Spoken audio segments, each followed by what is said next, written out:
Okay, here we go. Let's go live. Let's go do this, baby. I'm not going to break into song because we're here. And it's about time we're bloody here. And I thought I had everything lined up, but no, not. One day I'll do it without having to do all this crap. But never mind, that's what life is, isn't it? Crap sometimes. And we just have to keep dealing with it because we're human beings and we learn how to deal with it. Sometimes it gets too much and sometimes we run away. And that sometimes creates loneliness. And that's what this is about. It's about bringing people back together again and helping them find their way, find their purpose.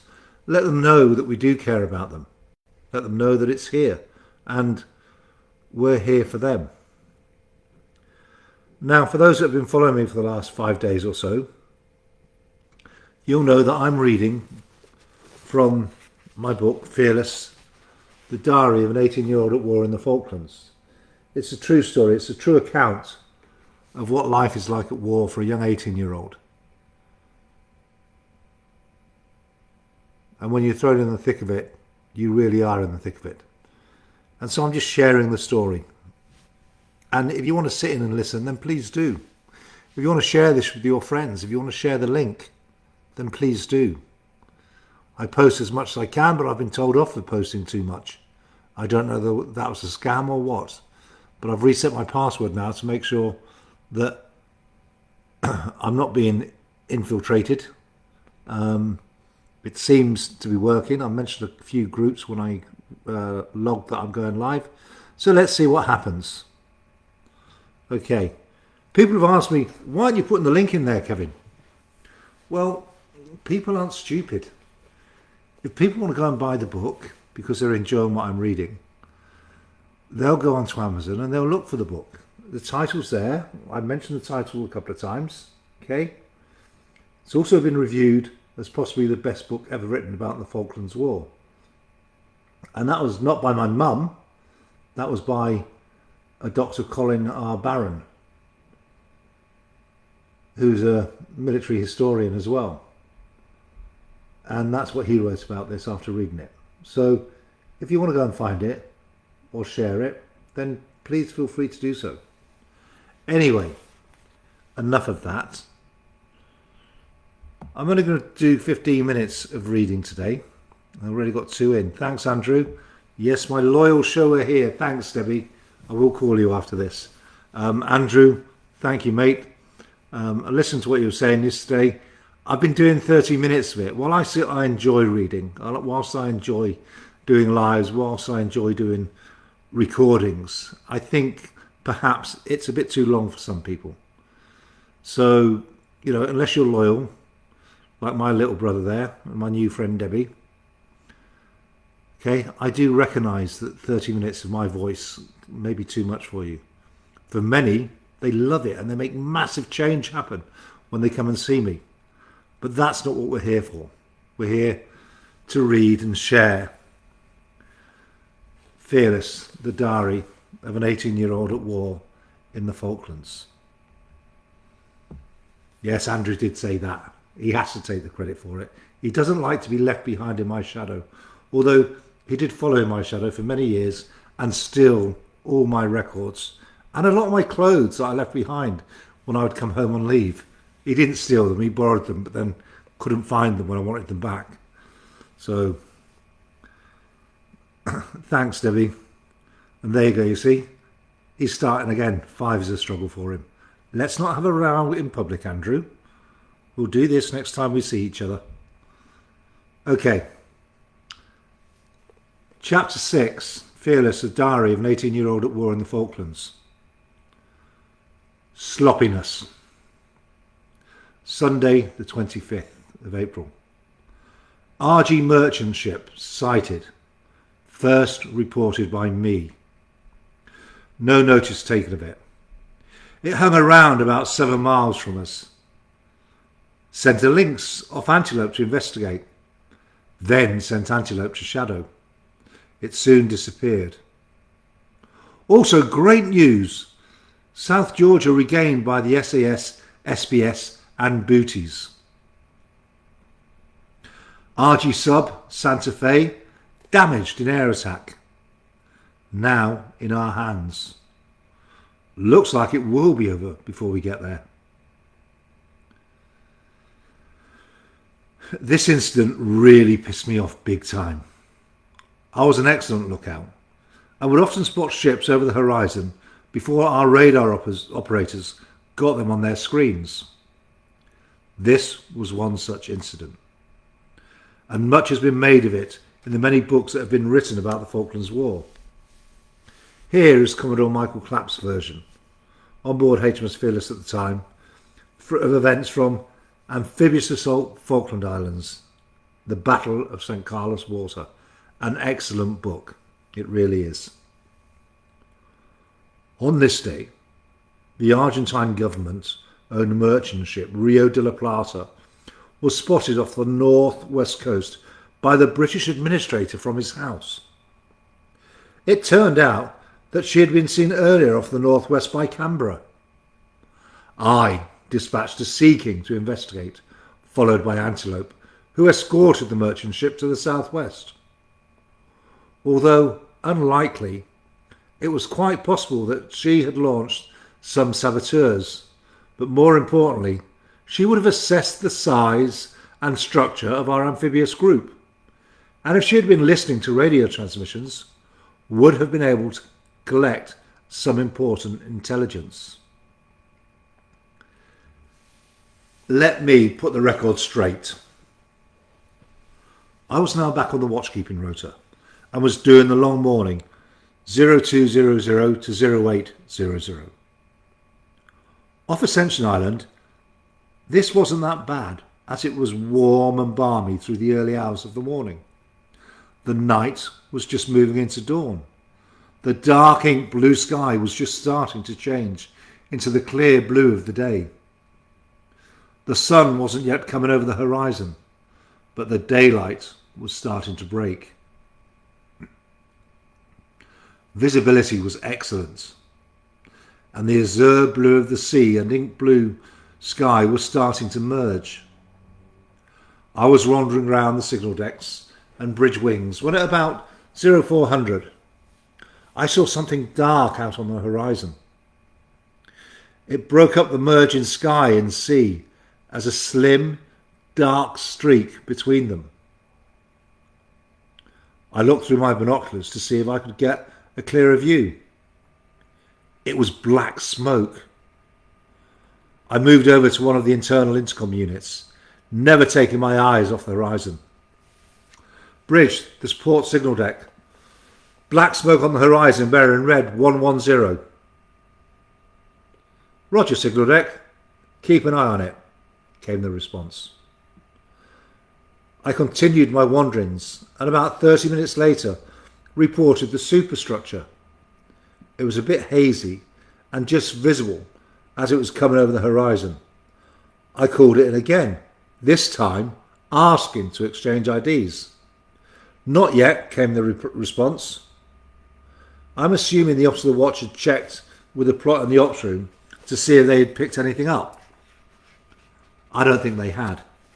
20 minutes later, I reported in that it looked like some type of fleet auxiliary vessel, and I didn't recognise it. I knew we were not expecting any to join us that day. Still no response from the bridge. I was now starting to get a bit worried. We'd recently had a bollocking for not taking this situation seriously, and here I was watching some sort of foreign auxiliary vessel appear over the horizon, heading in the general direction of 30 or more warships or ships at a vital anchorage and preparing for war. A few rounds here, a few missiles there, a tiny submersible with a couple of divers could have destroyed our whole fleet, and nothing was being done about it. I didn't have the authority to just jump on the light and exchange IDs, so I was waiting for the order to do so. Suddenly all hell broke loose. The captain and the commodore rushed to the bridge with their various entourages, and lots of questions as to why this ship hadn't been challenged and allowed to get so close. It appears from what I have read that the local governor of Ascension had woken up and seen the ship from his window. He had a hotline to Sandy Woodward on the Hermes, who immediately dispatched the Lynx to investigate the ship, and HMS Antelope, the Type 21 frigate, to chase it away. It got within 7 miles. I saw it over 22 miles away, over the horizon, and had been constantly reporting it and my concerns about it, which were ignored. The helicopter reported that there were a couple of canoes arranged on the flight deck. These could have been used by special forces, and no doubt they were on board that ship to get close enough to our fleet to get in the water and plant limpets on the hulls of the ships at anchor. The Argy skipper and crew must have thought all their birthdays had come at once. Getting so close would also have given them an opportunity to report on what ships, the size of the force, and how lax we were in our approach to war. Once the chopper had got overhead and it saw a Type 21 at full steam heading towards it, it turned tail and sailed back home to report what it had just discovered.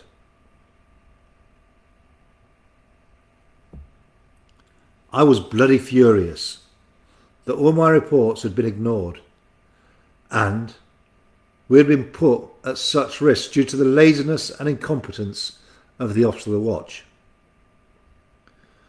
Within 30 minutes of being chased off, divers were in the water checking the hulls of the ships. What a job in such beautiful clear seas, notwithstanding the sharks of course, to make sure nothing had been attached.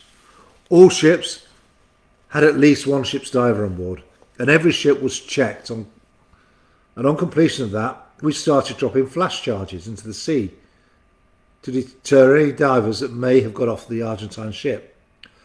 These were very loud bangers, dropped over the side, and could be heard reverberating excuse me, around the ship every time one went off. The basic idea was to blow the eardrums of any divers with the sound and shock waves as they are magnified underwater. Fortunately, nothing came of this, except that we had to set off for sea every night and return to anchor at first light in the morning. It was tiring, unproductive, and interruptive to the ship's company, making extra work because someone was too lazy to listen to a young 18-year-old signalman. I was good at ship recognition as well as lookout, and knew from the start this ship was not one of ours.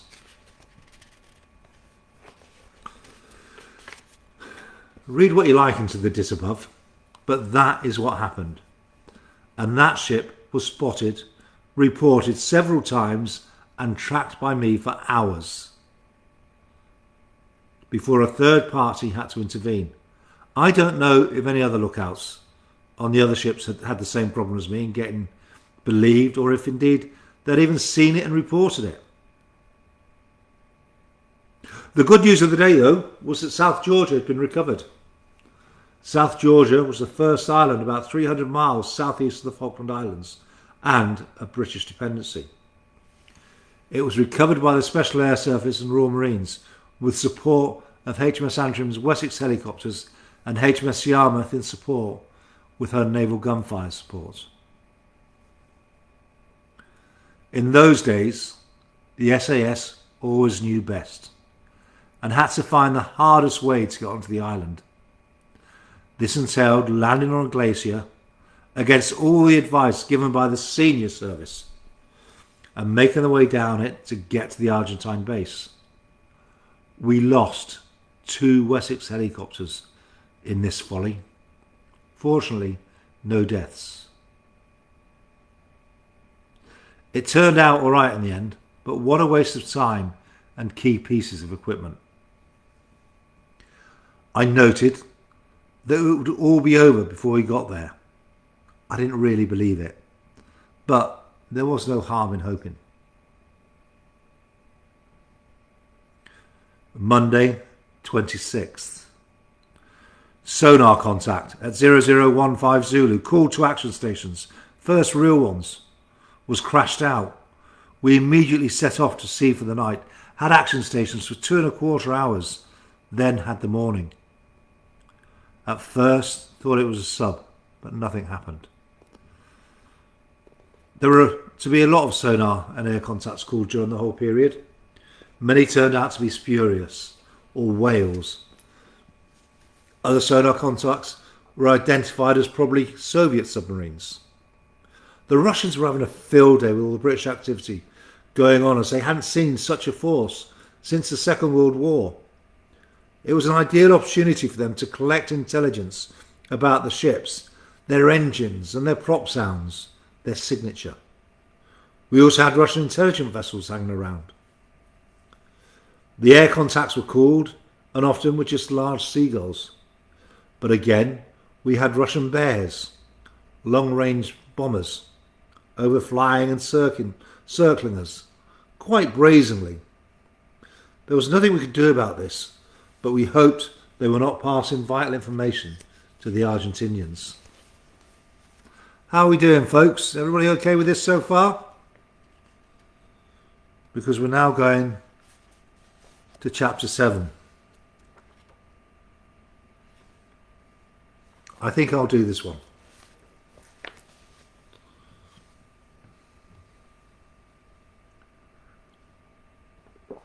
Chapter 7. Death at Sea. Wednesday, 4th of May. General Belgrano sunk. 400 blokes killed? ? I didn't know what else to write in my diary. It was such a shock. The captain somberly made the announcement that the Belgrano had been sunk by torpedoes fired from HMS Conqueror, and we were unaware of what happened to any survivors. He emphasised the fact that many sailors could possibly have died, and many more were at risk of freezing to death, and discouraged the crew from any jingoistic celebration around the sinking. We were all at a heightened state emotionally, and no matter what the captain said, you could hear the cheers around the ship at the news. I joined in at first. It was exciting news and not something we were expecting. Some of the mess and crew were convinced that the Argentinians would give up and go home. It would all be over before we got down there, and we would just strengthen the barracks to protect the island.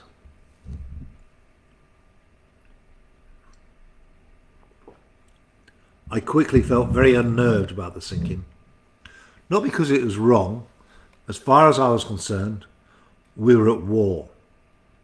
And the Belgrano and Vincenzo de Mayo were our biggest threats at sea, next to the Super Entendard and Exocet.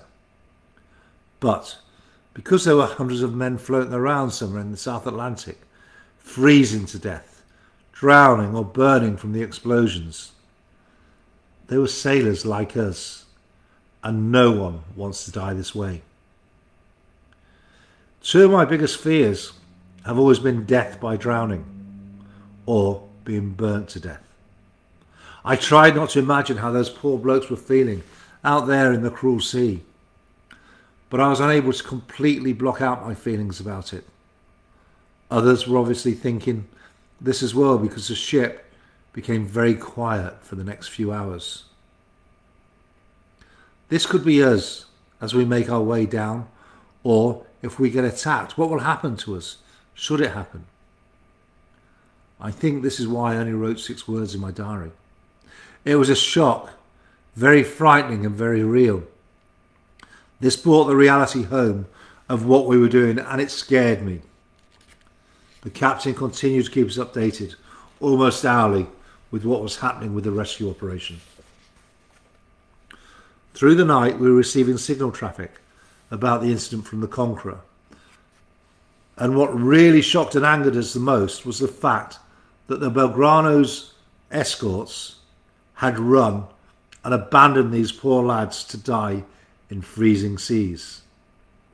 I understand there's an unwritten rule it may be part of the Geneva Convention, but I understand within the submarine service that once a ship has been hit and is sinking, they do not then interfere with the rescue effort and would never fire on any unit participating in a rescue. The escorts didn't even search for the submarine. In fact, they didn't return until days later, although fortunately some survivors were found and rescued. We knew then what sort of people we were dealing with. Selfish cowards who didn't give a damn about their own. This was a real eye-opener, and nobody could understand why anybody would treat their shipmates like this. I know the submarine threat was still there, but a decent captain would take the risk with his ship to help those in peril, taking the chance that the captain of the submarine was also a gentleman who would not fire again whilst the rescue operation was taking place. I shall leave it there as we go into Wednesday the 5th, tomorrow evening. Thank you for those that did sign in, who have been watching. Andrew and Deborah, thank you so much for staying with me all the way through this. I hope you enjoyed that episode. Please ensure this gets shared. Okay, I can see there's 2 shares, so you've done some already. I'll keep it going. I'm not ready to give up. I think it's I enjoy doing this, and I hope that others who read it afterwards, because when I checked in yesterday, I had over 92 viewers on the clicking onto the video. So I've now got 3, but sadly I can't see who these people are that are coming on unless you actually write something in the comments so I can tell who you are. Thanks, Andrew, that's very kind of you. Yeah, so number 3 that's just signed in. Your name's not Debbie and it's not Andrew. It could be. Just say hello so we can see who you are.